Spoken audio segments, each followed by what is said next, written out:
de hoje nós vamos conversar um pouquinho sobre Rinha de Galos, que é um livro de contos da Maria Fernanda Ampuero, ou algo assim, que foi publicado originalmente em 2018 e aqui no Brasil no começo agora de 2021 pela editora Moinhos. Esse livro aqui reúne 13 contos que exploram, cada um à sua maneira, os limites que separam o público e o privado, ou então o humano e o não humano, seja esse não humano algo ligado ao animalesco, ao bestial ou mesmo ao monstruoso.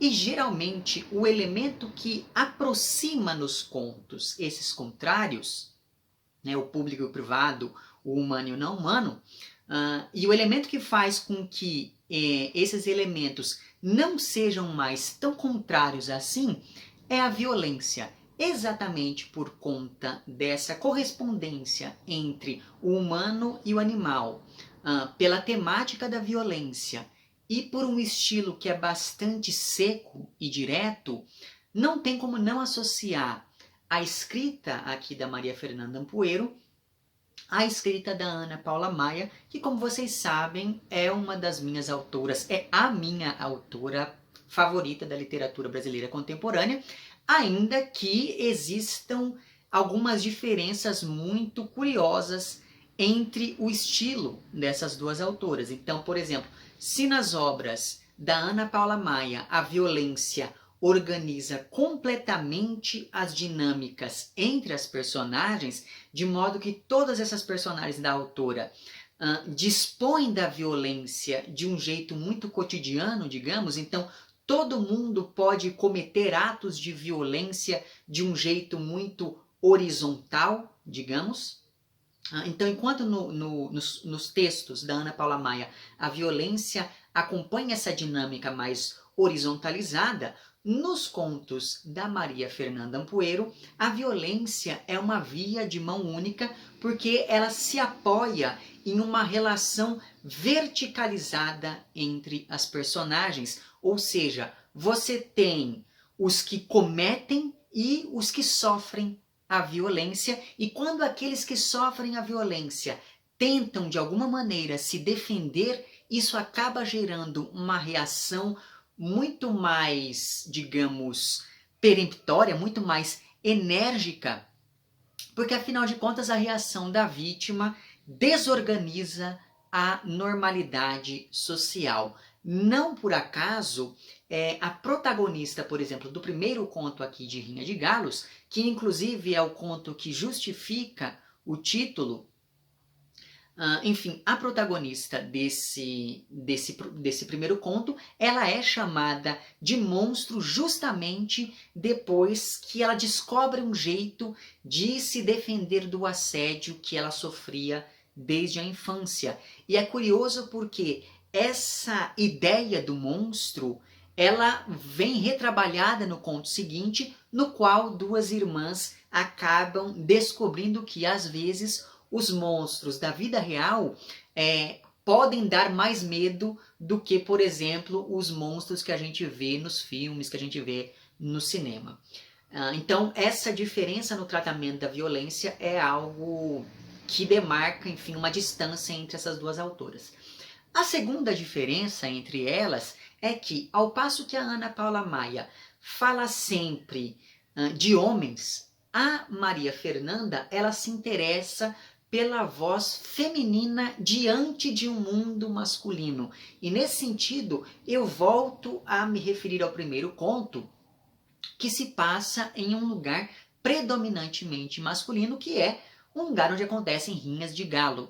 E nesse ambiente, a gente vai acompanhando a presença dessa única figura feminina que é a protagonista do conto. Então, veja, o único conto aqui em Rinha de Galos que não acompanha uma perspectiva feminina, então o único conto que foge mais ou menos a essa regra é um chamado Persianas, que acompanha a perspectiva de um menino. Então os contos são atravessados pela violência e são narrados a partir da perspectiva de quem é vitimado por essa mesma violência, ainda que essa vítima não seja sempre quem está narrando a história.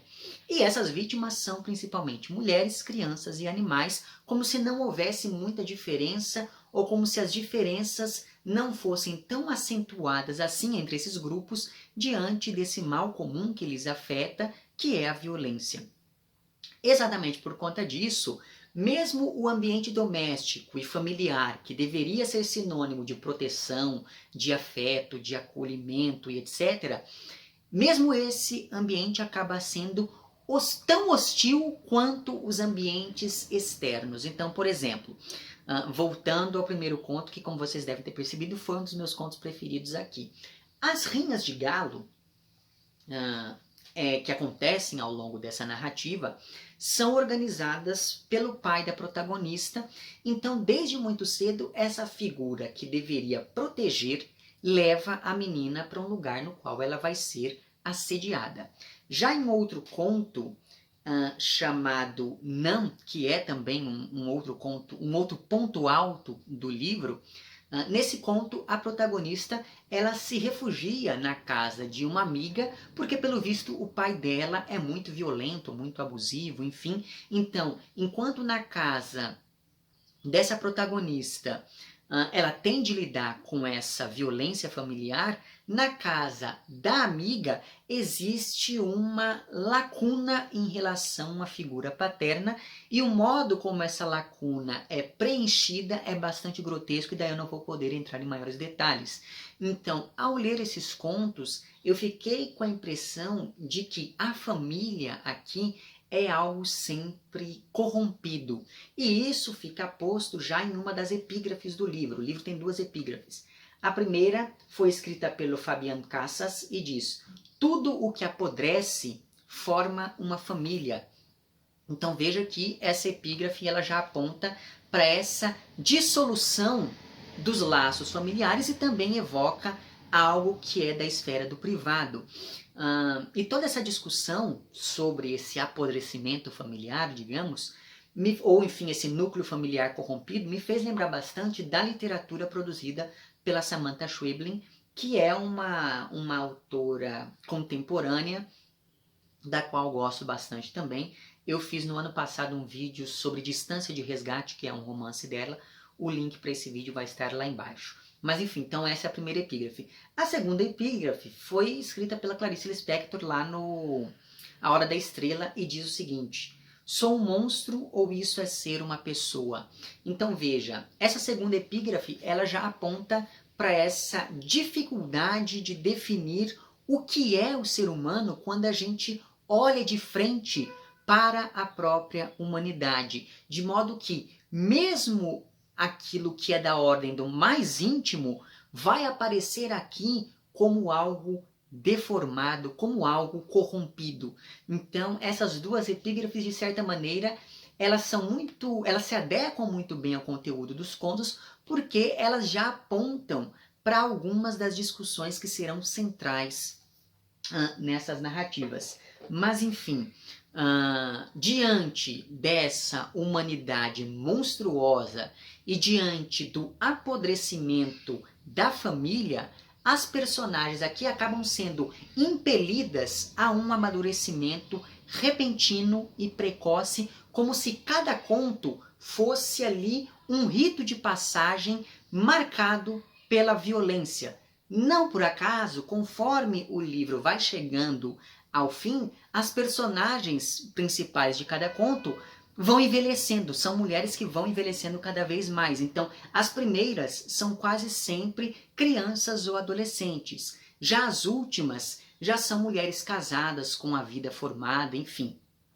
E pensando nesse aspecto do amadurecimento, existem aqui alguns contos que são bem simbólicos quanto a isso, pensando nesses ritos de amadurecimento, nesses ritos de passagem mesmo, pelos quais essas personagens serão submetidas aqui.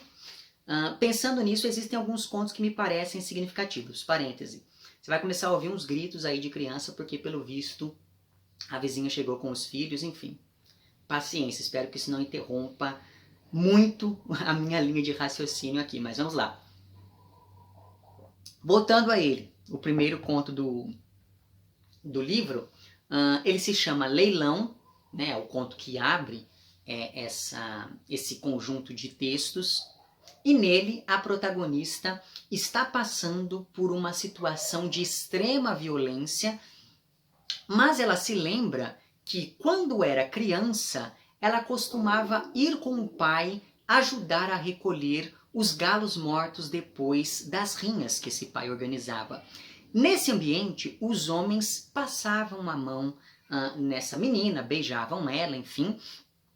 Até que um dia ela percebe que ela acaba se sujando com o sangue, com as vísceras de um galo morto, e depois disso, essa protagonista ela percebe que os homens começaram a deixá-la em paz, ainda que ela ganhe com isso esse apelido de monstro. Então ela vê nessa, digamos assim, nessa revelação que se dá por meio das vísceras desse galo, ela vê uma maneira de se proteger, de se blindar diante daquele ambiente que lhe é tão nocivo.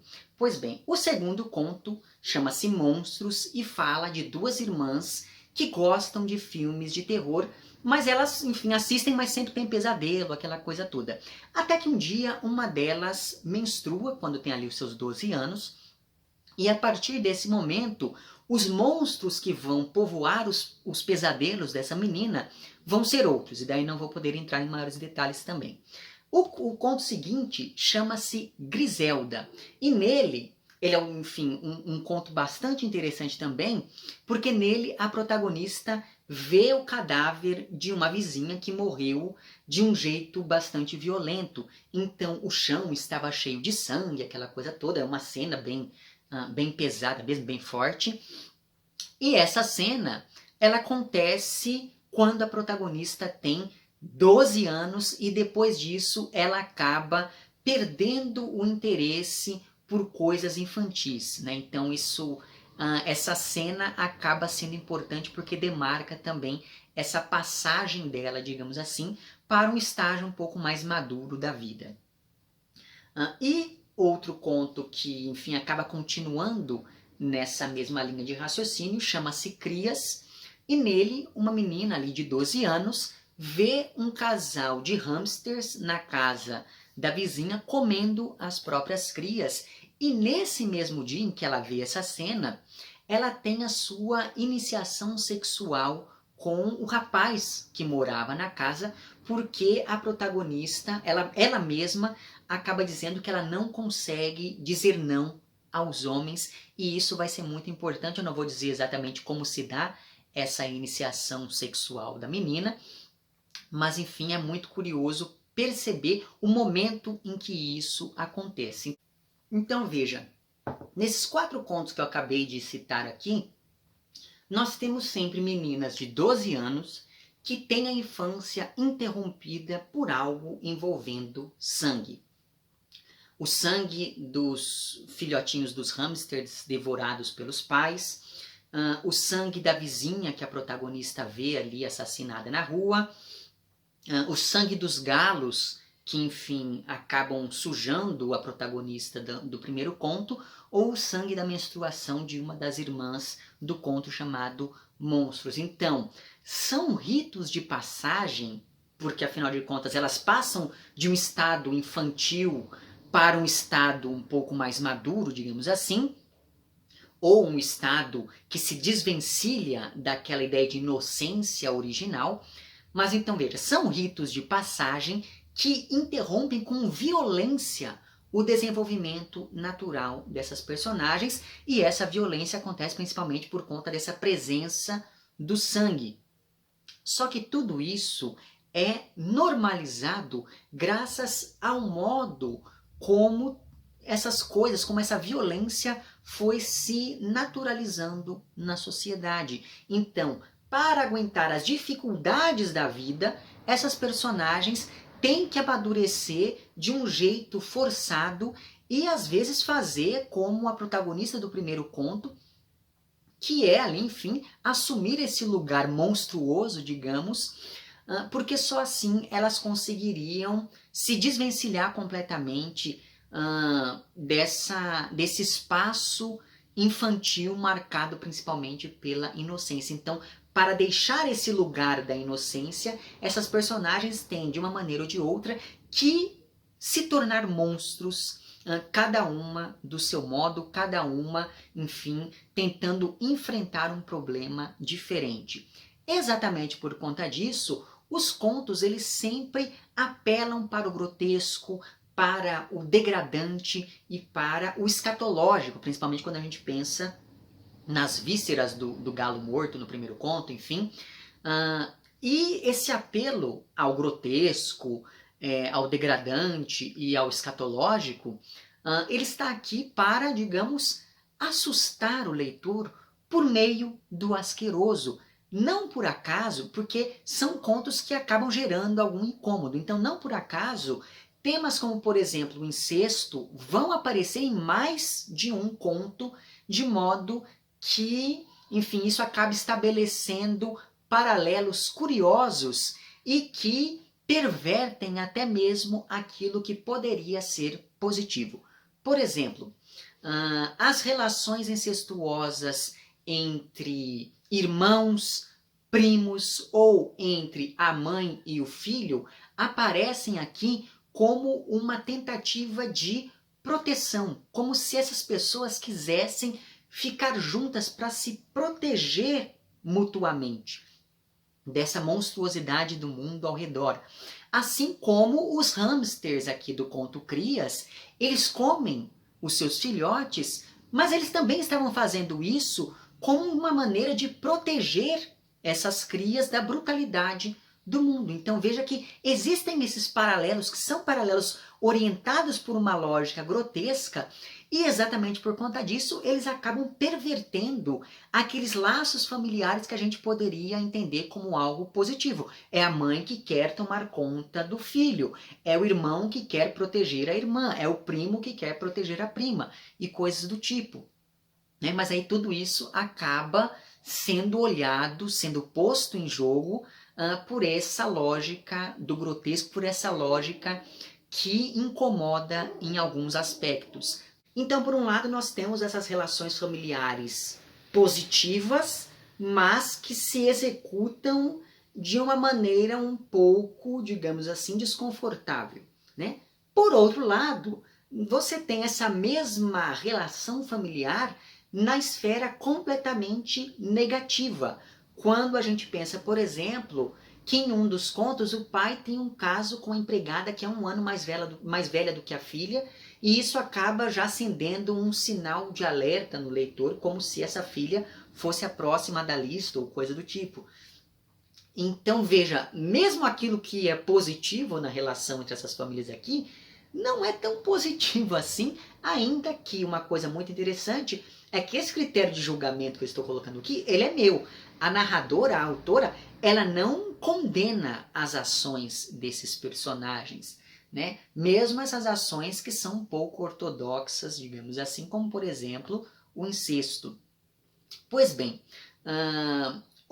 então essa violência familiar é algo muito importante e é uma violência que acaba aparecendo também, que acaba contaminando também a própria experiência estética da leitura, porque é uma violência que nos afeta, ou pelo menos me afetou como leitor. Mas enfim, por outro lado, existem aqui também outros tipos de violência e que dizem respeito a uma violência de classes, por exemplo, porque em contos como, e daí eu vou ter que pegar aqui porque eu não me lembro o nome de todos, em contos como Coro, Cloro e Ali, que são contos que aparecem um seguido do outro, nesses três contos aparece sempre a figura de empregadas domésticas ou de empregados, enfim. Então isso de certa maneira já demonstra essa crise social, essa violência entre classes diferentes, e isso se acentua principalmente no conto chamado Coro. Mas existe também aqui, além dessa violência familiar, essa violência estética e essa violência de classes, existe também aqui uma violência simbólica ligada à religião, sobretudo em contos como Cristo, Paixão, e Luto, sendo que esses dois últimos, né, Paixão e Luto, neles se estabelece uma intertextualidade muito interessante com o Novo Testamento. E aí, por sinal, esse conto chamado Luto, que foi o meu conto preferido do livro, diga-se de passagem, ele é muito significativo porque a partir dele os textos mudam um pouco de tom. Então, me parece que ele demarca muito bem a existência, digamos, desse discurso em comum unindo todos os contos aqui do livro. E ele é esse ponto que estabelece mesmo essa virada no tom que os textos vão assumir. Então, por exemplo, nos textos finais, nos textos que vêm depois de Luto, e esse título ele é bem significativo, pensando nessa organização do livro, mas enfim, nos textos que vêm depois dele, já não existe tanto o recurso da memória ou então o uso de diálogos por parte da escrita da Maria Fernanda. É como se, a partir do que acontece aqui em Luto, ficasse meio implícito que não adianta tentar buscar as raízes dessa violência, portanto não adianta mais você usar a memória, e fica meio implícito que essa violência ela impossibilita o diálogo, então tudo passa a ser narrado de um jeito ainda mais direto e com um uso cada vez mais sucinto de diálogos. Então é muito interessante pensar em como a violência deste conto aqui, de certa maneira, ela se espraia e afeta os contos seguintes. Particularmente, eu acho que o Luto poderia entrar fácil em uma antologia de contos de terror, porque, em linhas gerais, ele fala da história de um irmão que, para castigar uma das irmãs, e daí você vai ter que ler o conto para saber exatamente o porquê desse castigo, mas enfim, para castigar uma das irmãs, ele amarra essa irmã fora de casa e faz com que ela se torne ali a prostituta da cidade. Até que um dia esse irmão morre e a irmã fica aparentemente livre. Porém, se você souber quem são essas pessoas no Novo Testamento, quem são essas personagens no texto bíblico, você se dá conta de que essa liberdade da irmã ela vai ser bem passageira, e daí eu não vou poder entrar em maiores detalhes. Então, assim, como eu, logo no início, eu já soube mais ou menos quem eram essas pessoas, assim que eu percebi a felicidade dessa irmã, eu comecei a ficar com medo por ela, porque eu pensei assim, isso não vai acabar bem. Né? E daí, enfim, e é por isso que eu falei que esse conto, eu colocaria ele facilmente em uma antologia de contos de terror. Mas enfim, cada conto aqui parece ocupar um lugar muito particular nessa argumentação maior que a autora propõe com o livro. Basta pensar nos primeiros contos, que trabalham muito com a noção de sangue, como eu falei agora há pouco, ou então basta a gente pensar em sequências como, por exemplo, deixa eu pegar aqui o índice de novo, Cristo, Paixão e Luto, que enfim são títulos que acabam tendo uma relação semântica e religiosa muito interessante, ou ainda basta que a gente pense, por exemplo, na sonoridade de títulos como Coro e Cloro, que são textos que vêm um seguido do outro também. Então é como se a autora nos mostrasse que até mesmo na organização do livro, que a violência é um ciclo que tende a se repetir. E no caso da mulher, essa violência é quase uma herança que se prolonga de geração em geração. E nesse sentido, aquela noção de que as primeiras personagens são crianças e as últimas são mulheres um pouco mais velhas, essa organização não me parece totalmente gratuita. Até que, no último conto, que inclusive é um conto que até destoa dos outros, nós temos uma protagonista que consegue de fato romper com esse ciclo de violência, e não por acaso o nome deste conto é Outra. Né? Então, enfim, esse Outra poderia sugerir assim uma repetição, que outra vez as coisas vão acontecer do mesmo modo, mas ele acaba sugerindo também essa noção de uma outra alternativa diante de toda essa violência que a gente vem acompanhando nos 12 contos anteriores. E daí é engraçado porque em um dos contos aqui, o narrador diz que a crueldade triunfa diante do desamparo. Eu achei essa frase muito, muito forte, muito potente, e isso me fez pensar bastante no quão recorrente é a temática da violência na literatura latino-americana. Talvez porque a América Latina seja esse lugar desamparado, e é por isso que mesmo a casa dessas personagens aqui é esse espaço que materializa os pesadelos, que esconde segredos, que acoberta dinâmicas de violência, que protegem não a vítima, mas sim o agressor e coisas do tipo. Então, conforme eu fui lendo esses contos, eu me lembrei do que o Bachelard diz sobre o porão em um livro dele chamado A Poética do Espaço. Nesse livro, o Bachelard diz que o espaço do porão abriga os segredos mais abjetos, mais perturbadores de uma casa. Tudo aquilo que deve ser esquecido acaba indo parar no porão. Então, pensando nisso, é como se os contos da Maria Fernanda fossem contos meio subterrâneos mesmo, por iluminarem esses espaços marginais e organizados por uma lógica caótica, perigosa e violenta. Então, o espaço da rinha, apontado desde o título do livro, é o espaço da ilegalidade, é um lugar secreto, ninguém faz uma rinha no meio da praça para todo mundo ver e coisas do tipo, né? Esse espaço da rinha é um ambiente no qual a morte é o propósito que une as pessoas que frequentam esse tipo de lugar. Mas essa violência, essa dinâmica da morte, por mais que seja ligada aos animais, ela é agenciada e incitada pela ação, pela vontade humana, e mais do que humana, pela vontade masculina, pela ação masculina. Então, assim, esse livro aqui, ele é aquele tipo de texto que faz você ficar pensando em várias das coisas aqui.